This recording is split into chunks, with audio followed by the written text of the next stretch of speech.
If you were to allow your 6-year-old to drive your nice new fancy car out into the highway, would it really make sense for you to be surprised if they damaged your car? Hopefully they didn't damage themselves too much, my goodness. But wouldn't you expect them probably to harm the car and potentially themselves? Isn't that the expectation? Isn't that almost inevitable? It is, right? The same thing applies to allowing people like Marjorie Taylor Greene to run our government and to be in charge of important things like funding that government. Because when people like her have a chance to have their hands on power, they end up halting progress, halting the government from doing what it's supposed to be doing, and creating situations like this one. I have some breaking news for you. As we sit down and record this, it's all sort of taking place. I'll give you what we know as of now. Marjorie Greene made an announcement that she had filed a motion to vacate the speaker. Here we go again.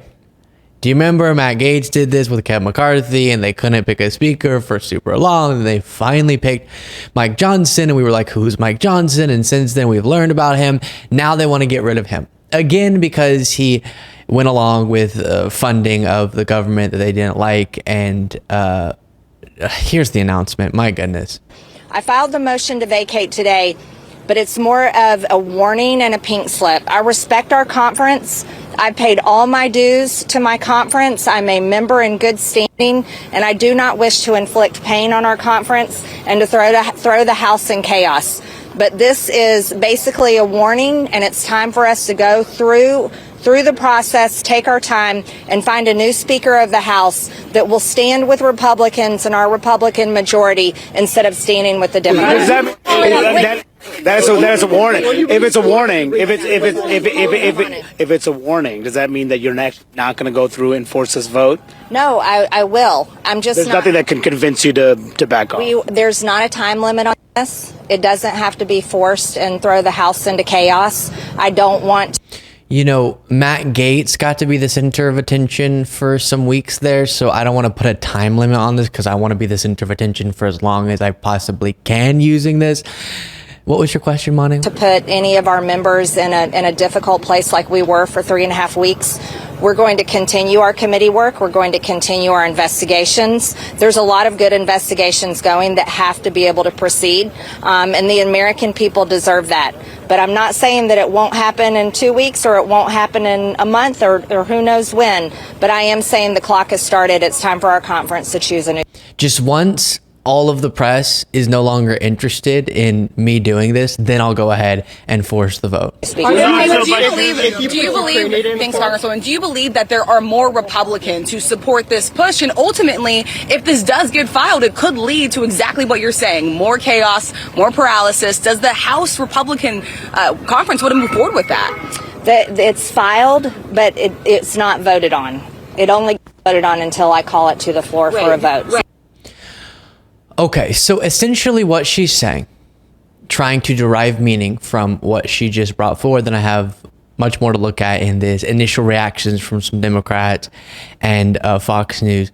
But she's saying that she's filed this motion to vacate the speaker, to essentially say to Mike Johnson, you need to step aside. And instead of forcing you to step aside and then they don't have a speaker and they have to go through that whole process of voting over and over again, and it's an embarrassment and everything comes to a screeching halt. But things wouldn't really be coming to a screeching halt in terms of progress because they've already done that with them being in the majority. But okay, things would halt like their cherished investigations into everything. Well, she's saying this is filing the motion. Speaker Mike Johnson needs to say, I'm gonna allow whoever the conference chooses next to replace me. And then once we have the person, we'll actually formally, do the vote. We'll actually formally force this vote and then select our new speaker. Now, we'll see how Mike Johnson reacts. But again, I'll keep emphasizing, this is about Marjorie Greene getting tired of not being a center of attention and thinking, gosh, what's a really effective way to make that happen for me? Oh, Matt Gaetz seemed to get a whole lot of press attention, got a lot of interviews, was in the headlines constantly. So this will be my next move.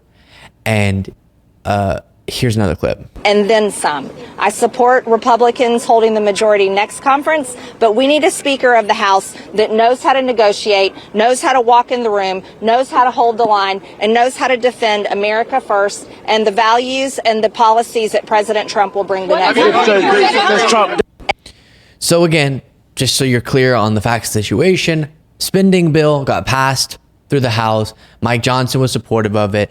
MAGA, as always, was unhappy with it. It didn't get enough concessions out of Democrats. It was too reasonable often. And so they want to get rid of Mike Johnson. Filing that motion doesn't actually do anything unless the vote actually gets forced. She's saying she'll wait to do that until they have a new speaker or until it seems like it's absolutely necessary. And she'll just do whatever she feels like benefits her the most, for sure. Now, here's some reactions we've seen. First, from Tom Suozzi. Talking to Congressman Tom Suozzi here, because they're going to have votes. The Democrats will have to choose if they're going to have to vote to oust Mike Johnson or if they're going to vote to keep him in there. Congressman Suozzi, a Democrat of New York, will you vote to keep Mike Johnson in as Speaker? Yes, I will. Why is that? Because it's absurd. He's getting kicked out for doing the right thing, keeping the government open. It has 2/3 support of the Congress, and the idea that he would be kicked out by these jokers is absurd. Will there be other Democrats who join you think? I hope so. Yeah. And it does seem like already that is the case. Jared Moskowitz writing, I do not support Speaker Johnson, but I will never stand by and let MTG take over the people's house. And that's the tough situation. I mean, he used to be MAGA Mike Johnson, right? And he still has some pretty dang vile views, as we've gone over extensively. And so he is no friend of the Democratic Party. But also what he'd be getting kicked out for right now is actually trying to do the bare minimum of governing, keeping the government funded. And so do you want to participate in a MAGA punishment of something that is good, but also do you want to align yourself with a leader, a Speaker of the House who is in so many ways horrible? So it is a tough decision. I think this situation will lend itself to more Democrats actually stepping in to protect Mike Johnson. That's my sense based on what I've seen so far, but definitely an interesting decision. Hopefully they can get a little concessions out of him to agree to doing that. Then here's Fox News upset. I feel we are seeing yet another tantrum by a tiny faction of that conference that is disrupting the entire machine that we just exhaustively waited for to get back on track. And here we are again, watching someone steal the time, steal the audio, steal the limelight, steal the attention. She says we should have our attention on the illegals streaming across the border, on a million other things. No, our attention was on you while you gave a presser. I'm sick and tired of it. As a Republican, as an American citizen, I want them to get to work. I love Speaker Johnson. Who would be better than him, MTG? What is your plan? Hakeem Jeffries. And I don't want my legislature taking 2 days up to vote for that, to figure everything out, to look incompetent during a presidential election year. This is the last thing I want to be subjected with. This is, it's frankly, at a minimum, it's disappointing. Yeah, so Fox News host, this is directed at you. This is what you've helped to cause in a small way, but all of the yous of the world, all the Fox hosts, or most of them, except for people like Jessica Tarlov, and the Republican Party, much of it, and the right-wing media echo chamber, you've cultivated an environment where this sort of politics is encouraged and incentivized. So do a little introspection. It's the fact-free, policy-free sort of priorities that yields this. MAGA is not about actually trying to govern and get things done. MAGA is about these sorts of political stunts, is about owning the libs, is about fear-mongering while not actually wanting to and obstructing solutions, actively obstructing solutions to the problems that you fearmonger about. Border, as an example. And so all of the rage we're going to see, and I think we're going to see some rage from right-wing media because this is embarrassing for them. As I said during the Kevin McCarthy debacle, this is on all of you.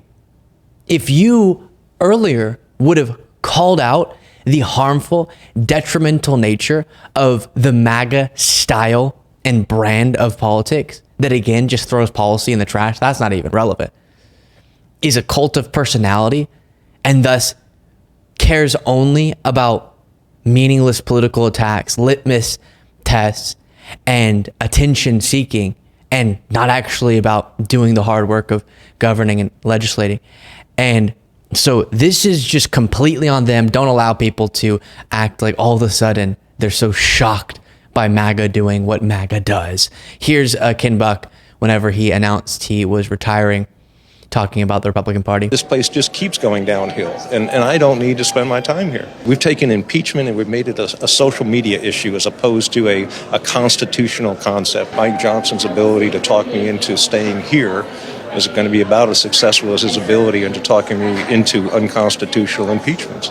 And to be fair to him, I think he's saying the House at large, this, institution is broken, Democratic and Republican. But I hate when people do that. Both sides are ruining the effectiveness of governance. Really? And my regular viewers, you know where we're going with this. What was it? Just remind me, would you, that the Democratic Party did when they had a majority in the House, and of course still had the majority in the Senate, and Biden was in the White House for the first 2 years of Biden's presidency? Oh yeah, oversaw a list of achievements that was more significant than anything we've seen legislatively since LBJ. So they knew how to govern. Policy after policy. I won't go through the list because, again, I just do it too much. I've realized it's just, it's getting on my regular viewers' nerves. But a very long list, to say the least. See most of my previous videos where I go through it. And that was their record. Then Republicans fought so hard for the majority, they barely got it in the midterms for the House of Representatives. And since then, we've seen impeachment efforts, Twitter files hearings. We've seen Kevin McCarthy ousted. Now Mike Johnson's being ousted. And we've seen a complete inability to actually get things done for people. So this is the face of the Republican Party. Actually, let me say that properly contextualized. This is the face of the modern Republican Party. Here, I don't want to, there we go. Let's have our eyes open.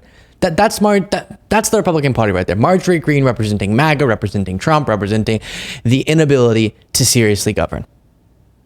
And so back to the analogy at the very beginning of this video, we have to stop being surprised when we let the 6-year-old drive the car and then the 6-year-old crashes the car. That's just a really morbid analogy. Sorry I got stuck on that one, but we're going to charge forward with it. Just so you know, the 6-year-old's okay, all right? 6-year-old unharmed somehow. Car wrecked. 6-year-old fine. All right, that's the analogy.